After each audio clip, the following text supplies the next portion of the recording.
We just left Australia after spending 3 months doing 4 pet sittings as digital nomads. So Monica, what are your initial thoughts about these past 3 months?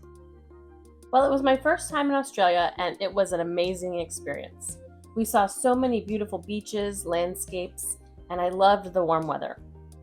And we got to go scuba diving in the Great Barrier Reef. What about you, Matt? I also had a wonderful time, and what stood out for me was the weather there and just how much outdoorsy Australia is. So in this video, we're going to do a bit of a recap about our 3 months pet sitting in Australia, and we'll share our 4 things that really stood out during our stay in the land down under. So let's dig in. We sold all of our things, got online jobs, and share all of our adventures as traveling pet sitting digital nomads. We are Triple Digs. Before we get into reviewing the past 3 months, we'll quickly go over the end of the Melbourne sitting with Batman the Greyhound. We started the week by doing a walking foodie tour of downtown Melbourne. We met our guide and 7 other people and spent the next 3 hours exploring the famous laneways and arcades of Melbourne while sampling sweet and savory treats.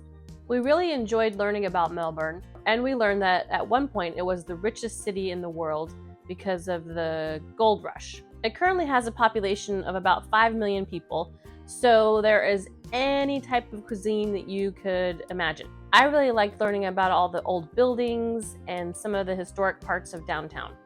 We ended the week by wrapping up our pet sitting in Melbourne. Even though it was a short sitting of about 10 days, we still got to know Batman the Greyhound and all of his funny little quirks. For example, he chatters his teeth when he gets excited or when he's happy. And apparently this is something that most greyhounds do. Also, he likes to sleep on his back with his legs in the air in a funny position. This is also pretty typical of greyhounds, and it's known as roaching because they look like a dead roach on their back with their legs in the air.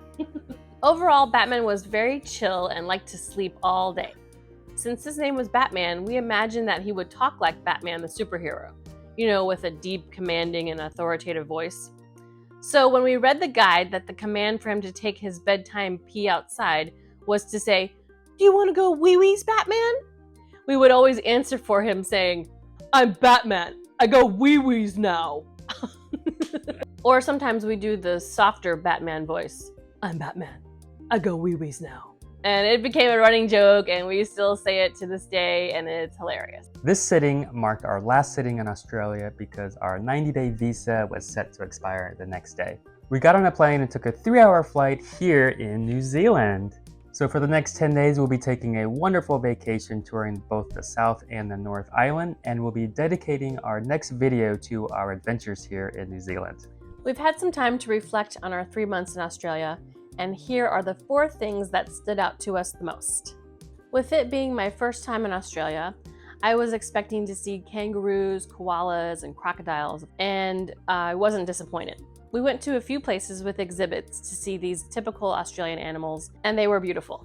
However, I was really surprised at how many bright, exotic birds that are everywhere. Really colorful, tropical birds, like cockatoos, lorikeets, parrots. Oh, and there are these flying foxes, those big, scary bats.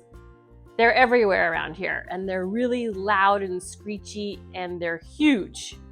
So if you're into birds, come to Australia. So the number 2 thing that really stood out for us during our 90 days here in Australia was the weather.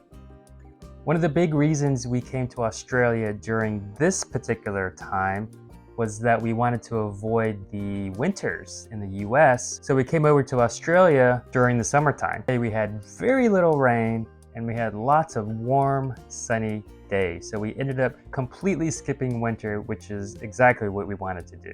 A lot of people don't know that part of Australia has a very tropical climate, and that's where our very first sitting was. Just a couple of weeks into our sitting, the owner contacted us and said, "Hey, there's a tropical storm forming in the ocean and it might turn into a cyclone and it might come right at you." And that's exactly what happened. So this storm became a cyclone known as Cyclone Jasper, and the storm did make landfall just north of the city. We were not in a flood zone area, and we ended up being okay. The house was okay, and the husky that we were sitting was also okay.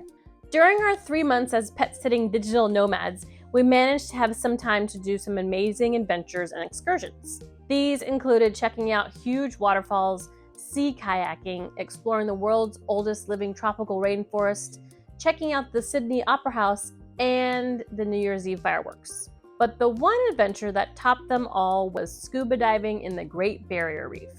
I didn't know how accessible the Great Barrier Reef was. When we were looking into things to do in Cairns, we saw that there were many liveaboard trips available. So a liveaboard is where you get on this boat and go out into the middle of the ocean where the Great Barrier Reef is, and you eat, sleep, and dive. On our trip, there were about 30 people from all over the world. So yeah, the liveaboard is where you go out and you experience multiple scuba dives at different reefs. Our liveaboard trip was 3 days and 2 nights. We ended up doing 10 dives that included 2 night dives. So that was super cool. We also got our advanced open water certification. During these dives, we saw multiple sharks. We got to see a huge manta ray, which was pretty rare. Stingrays, coral, the most beautiful coral, different shapes and sizes, and tons of different colorful fish. If you're ever in Australia and you're near the Great Barrier Reef, don't hesitate to book a trip out there. It's really accessible and it's a lot of fun. So the fourth thing that really stood out for us during our stay in Australia was the people and culture. Even though I had previously lived in Australia for 3 years, I was still amazed at how culturally rich it was during this trip. A few things that we noticed. First was the diversity of food options, both in the grocery stores and in the restaurants. When we would go to any grocery store, we could find sauces and spices from many more cuisines in the world than we could in the US. We were pleasantly surprised at the diversity of people in Australia. And especially in the big cities, there were people from all kinds of cultures and countries. One thing that I particularly liked was the emphasis on community. So we saw lots of free public parks, free activities related to promoting a healthy lifestyle, which we're big fans of. Oh, and yeah, some funny things that I've noticed. We haven't seen a single shower curtain. You'll go into a bathroom and there's a shower, but it has like a glass or like a plastic door, and then they'll have a separate bathtub, but the bathtub doesn't have a shower curtain. Anyway, we haven't seen one single shower curtain. I thought it was kind of funny. Oh, and another thing that we noticed was that we never once had to withdraw cash. Everything in Australia, you can just use tap to pay. Very, very convenient to pay for everything in Australia. So those are the top 4 things that really stood out for us during our last 3 months as pet-sitting digital nomads in Australia. So Monica, any final thoughts about our stay? Just thank you, Australia, for being so beautiful and not killing us with your deadly animals and weather. Yeah, and for me, I would say thank you, Australia, for your amazing weather and promoting a healthy lifestyle. If you're thinking about going to Australia, we highly, highly recommend it. There's a lot of things to see and do. It's an amazing place to visit. So thanks for watching, and we'll see you at the next dig.